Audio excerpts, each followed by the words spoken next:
Dear students and parents, మాట ముచ్చట కార్యక్రమంలో ఈరోజు మిస్ పి మానస ఫస్ట్ ఇయర్ కంప్యూటర్ సైన్స్ ఈ పాపతోటి కొన్ని వివరాలు తెలుసుకుందాం. అదేంటి సార్ ఫస్ట్ ఇయర్ వాళ్ళతోటి మేము నేర్చుకునేది ఏముంటుంది అంటే, ఇప్పుడు త్వరలో బీటెక్ ఫస్ట్ ఇయర్లో చాలామంది చేరబోతున్నారు. వాళ్ళు ఇంజనీరింగ్ కాలేజీలో చేరతారా, మరో కాలేజీలో చేరతారా, అది వాళ్ళ ఇష్టం. కాకపోతే ఫస్ట్ ఇయర్ అయినా కూడా ఏమి చెయ్యొచ్చు, ఎటువంటి స్కాలర్షిప్స్ పొందవచ్చు అనే వివరాలు మానస ద్వారా తెలుసుకుందాం. Hi Manasa. Good morning sir. Good morning. నీ గురించి నువ్వు చెప్పు నాన్న బ్రీఫ్గా. So myself Mansa. Currently I'm pursuing my BTech first year in the Department of CSC from ACE Engineering College, Katkesar. Okay. So నేను ఏదో రిలయన్స్ ఫౌండేషన్ అని విన్నాను. రిలయన్స్ ఫౌండేషన్ ద్వారా నీకు స్కాలర్షిప్ వచ్చింది ఫస్ట్ ఇయర్ నుంచే. సో ఈ రిలయన్స్ ఫౌండేషన్ స్కాలర్షిప్ అనేది ఏంటి, అది రావడానికి ఎటువంటి టెస్ట్లు పెడతారు, దానివల్ల వచ్చే స్కాలర్షిప్ ఏంటి, కొంచెం నీ చెప్పమ్మా. The Reliance Foundation undergraduate scholarships aim to give wings to all these budding minds of tomorrow. The scholarship will provide up to Rs 2 lakh for up to 5,000 students across the country. Anyone pursuing an undergraduate degree in any stream of their choice with an annual family income of up to 15 lakhs can apply. To apply, simply log in to scholarships.reliancefoundation.org and follow the simple process. First, fill the registration form on our website. Then complete your application form by filling in all the details. This will lead you to an online aptitude test. And finally, up to 5,000 scholars will be selected on a merit-cum-means basis. 5,000 students, 5,000 dreams, 5,000 opportunities.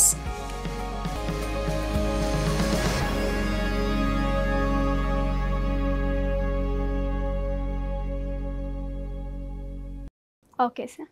So ఈ Reliance scholarship అనేది BTech first ఇయర్లో join అయ్యే వాళ్ళకి ఇస్తారు sir. So ఇది ఏంటి అంటే total 4 years scholarship. So ఏంటి అంటే పర్ ఇయర్కి 50,000 అంటే టోటలీ 2 lakh స్కాలర్షిప్. సో ఇది ఏంటి అంటే it is a merit based scholarship. Merit based scholarship total ఏంటంటే it consist of an aptitude test. And along with aptitude test మన ఇంటర్మీడియట్ మార్క్స్ని కూడా కన్సిడర్ చేస్తారు సార్. ఓకే. ఆప్టిట్యూడ్ టెస్ట్ అంటే ఏం అడిగారమ్మా? అంటే జనరల్ క్వాంటిటేటివ్ ఎలా? క్వాంటిటేటివ్ ఉంటుంది సార్, జనరల్ ఆప్టిట్యూడ్ ఉంటుంది, రీజనింగ్ క్వశ్చన్స్ అలా ఉంటాయి సార్. సో ఏంటి అంటే టోటల్ 100% దాంట్లో 60% ఆప్టిట్యూడ్ నుంచి కన్సిడర్ చేస్తారు అండ్ 40% ఇంటర్మీడియట్ మార్క్స్ నుంచి కన్సిడర్ చేస్తారు. ఇంటర్లో ఎన్ని మార్క్స్ వచ్చినాయి బేటా నీకు? 97%. 97. సో ఇంటర్మీడియట్ మార్క్స్కి ఒక్కోసారి విలువ లేదనుకుంటాం, బట్ కొన్ని చోట్ల చూడండి ఒక స్కాలర్షిప్ రావడానికి ఇంటర్మీడియట్ మార్క్స్ అనేది కూడా ఒక కొలమానమే. సో ఆ పాపకి 40% వెయిటేజ్ ఇంటర్మీడియట్ మార్క్స్ వలన కూడా ఈ రిలయన్స్ ఫౌండేషన్లో స్కాలర్షిప్ వచ్చింది. అంటే దేశం మొత్తం మీద ఎంతమందికి ఇస్తారమ్మా? ఫస్ట్ 5,000 మెంబర్స్కి ఇస్తారు. ఫస్ట్ 5,000, అందులో నువ్వు ఒక దాన్ని. సో ఎవ్రీ ఇయర్ 50,000 రూపీస్ ఇస్తారు. సో డియర్ స్టూడెంట్స్, మీరు ఎవరైతే ఫస్ట్ ఇయర్లో జాయిన్ కాబోతున్నారో మీకు ఆర్థికంగా కొంత సపోర్ట్ కావాలి అంటే ఈ రిలయన్స్ ఫౌండేషన్ ద్వారా వచ్చే స్కాలర్షిప్ కోసం మీరు ప్రయత్నం చేయవచ్చు. ఈ ఎగ్జామ్ ఎప్పుడు జరుగుతుంది నాన్న? సార్ ఈ ఎగ్జామ్ నేను అయితే అప్లికేషన్ సెప్టెంబర్లో చేశాను సార్. ఫస్ట్ రిజిస్ట్రేషన్ జాయిన్ అయ్యాక. సో సెప్టెంబర్ గుర్తుపెట్టుకోండి. ఓకే. సో యాక్చువల్లీ ఏంటంటే రిజిస్ట్రేషన్ ప్రాసెస్లోనే మన కాలేజ్ డీటెయిల్స్ అన్నీ మెన్షన్ చేయాల్సి ఉంటుంది. సో ఇప్పుడు ప్రెసెంట్ ఉండే మా జూనియర్స్ ఎవరైతే వచ్చే వాళ్ళు ఉన్నారో వాళ్ళు అప్లై చేసుకోవాలి అంటే definitely after the counselling process. Okay. So after registration ఏంటి అంటే సార్ వాళ్ళు పలానా డేట్ అండ్ టైమ్ అని ఇస్తారు మనకి slot. Exam it is an online based exam, మనం ఇంట్లోనే రాసుకోవచ్చు. ఓకే. Long process. ఈ రిలయన్స్ ఫౌండేషన్ అనేది నిజానికి నాకే తెలియదు, నీకు ఎలా తెలిసింది బేటా నీకు ఇది? సార్ ఇది మన కాలేజ్ నుంచే తెలిసింది సార్. హెచ్ఓడి సార్ విజయ్ శారథి సరే మాకు లింక్ ఫార్వర్డ్ చేశారు. సో దాని నుంచి మేము ఇంకొన్ని డీటెయిల్స్ తెలుసుకొని రిజిస్టర్ చేసాము. సో రిజిస్ట్రేషన్ ప్రాసెస్ లో కూడా మన కాలేజ్ ఫ్యాకల్టీ హెల్ప్ చేశారు సార్. సో అలా వారి ద్వారానే నాకు ఈ స్కాలర్షిప్ వచ్చింది. ఇప్పుడు వాళ్ళు 50,000 రూపీస్ పర్ ఇయర్ స్కాలర్షిప్ ఇస్తారు. Yes. అంటే ఎవ్రీ ఇయర్ ఆటోమేటిక్ ఇస్తారా, లేదా ఎవ్రీ ఇయర్ మీరేమన్నా మీ పర్ఫార్మెన్స్ అయినా ప్రూవ్ చేసుకోవాలా? పర్ఫార్మెన్స్ ని ప్రూవ్ చేసుకోవాలి సార్. నెక్స్ట్ ఇప్పుడు ఆల్రెడీ ఫస్ట్ ఇయర్ స్కాలర్షిప్ నాకు వచ్చింది బేస్డ్ ఆన్ ఇంటర్మీడియట్ ఇవన్నీ టెస్ట్ ఉన్నాయి కాబట్టి. ఆల్రెడీ. బట్ ఇప్పుడు సెకండ్ ఇయర్ స్కాలర్షిప్ రావాలి అంటే నేను ఫస్ట్ ఇయర్ నా మార్క్స్ మెమోస్ ని వాళ్ళకి సాఫ్ట్ కాపీ షేర్ చేయాలి. ఓకే. సో వాళ్ళు క్రైటీరియా మీట్ అవుతే then they will give the scholarship. Okay. First year లో నేను కొన్ని ఎన్పిటిఎల్ సర్టిఫికేషన్స్ చేశాను అన్నావు కదమ్మా, అంటే ఏమేమి చేసావు? NPTEL సర్టిఫికేషన్ సి ప్రోగ్రామింగ్ లో చేశాను. ఇప్పుడు ఫస్ట్ సెమిస్టర్ లో చేశాను. Okay.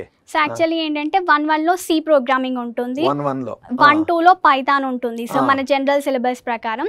So at the same time నేను ఈ సర్టిఫికేషన్స్ కూడా అలానే కంప్లీట్ చేశాను. 1-1 లో ఆల్రెడీ సి సర్టిఫికేషన్ చేశాను, 1-2 లో ఇప్పుడు ఆ కోర్స్ రన్ అవుతుంది సో పైథాన్ ది.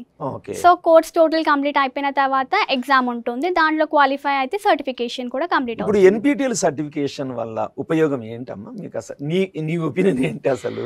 అంటే సార్ ఇట్స్ లైక్ మన నాలెడ్జ్ మనకి ఇప్పుడు అకాడమిక్స్ అంటే అప్ టు ఒక లిమిట్ వరకే చెప్తారు, కోర్సెస్ లో అయితే దాన్ని ఇంకా ఎక్స్పాండ్ చేస్తూ ఉండొచ్చు.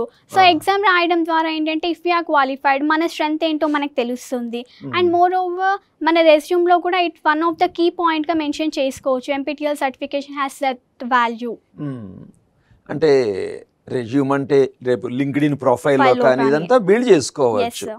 అంటే సో NPTEL సర్టిఫికేషన్ వల్ల కేవలం థియరీ కాకుండా ప్రాక్టికల్ గా కోడింగ్ అనేది కూడా కొంత నాలెడ్జ్ వస్తుంది. ఓకే. ఓకే నాన్న, మరి భవిష్యత్తులో నువ్వు ఏం కావాలి అనుకుంటున్నావు? ఇప్పుడు జస్ట్ ఫస్ట్ ఇయరే కదా, 4 years తర్వాత డౌన్ ద లైన్. సో ఎవరైనా బీటెక్కి వచ్చారంటే they will have some different perspectives ఉన్నప్పటికీ బీటెక్ వచ్చాక they will change actually. So ఏంటి అంటే every one will hope for a best position in life. So ఏంటంటే నాకు ప్రోగ్రామింగ్ సైడ్ ఇంట్రెస్ట్ ఉంది సార్. సో మంచి ప్రోగ్రామింగ్ బ్యాక్గ్రౌండ్ నుంచి జాబ్స్ కానీ అలా మంచి ప్యాకేజెస్ తోటి లైఫ్ సెటిల్ గా ఉండాలి అనేసి అనుకుంటున్నాను. అంటే డైలీ ఎన్ని అవర్స్, అంటే అపార్ట్ ఫ్రమ్ కాలేజ్ తర్వాత కూడా ఎన్ని అవర్స్ ప్రిపేర్ అవుతుంటావమ్మా రోజు? ఒక యావరేజ్ ఒక 1 hour 2 hours అట్లా? ఒక 2 hours. మరి రిలయన్స్ ఫౌండేషన్ వాళ్ళు కూడా ఏమైనా కోర్సెస్ మీకు వీక్లీ కండక్ట్ చేసే వస్తారా? మీటింగ్స్ కండక్ట్ చేస్తారు సార్. ఆన్లైన్ మీటింగ్స్ లో ఏంటి అంటే ప్రెసెంట్ ట్రెండింగ్ టెక్నాలజీస్ గురించి హౌ ఇస్ ద సొసైటీ అనేది మనకి తెలియడం కోసం వాళ్ళు కొన్ని మీటింగ్స్ కండక్ట్ చేస్తారు. దాని నుంచి కూడా మనకి సమ్ నాలెడ్జ్ అనేది వస్తుంది. ప్రెసెంట్ ఎలాంటి టెక్నాలజీస్ ట్రెండింగ్ లో ఉన్నాయి, వాట్ వీ మస్ట్ లెర్న్ అనేది మనకు తెలుస్తుంది.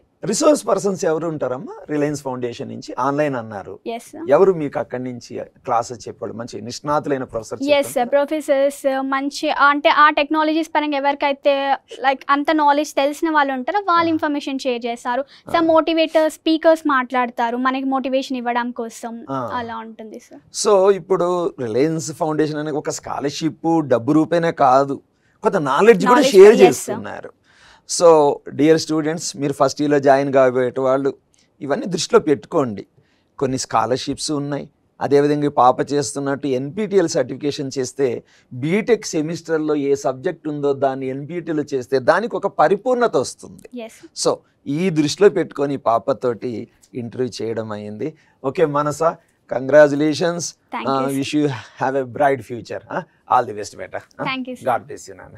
ఓకే.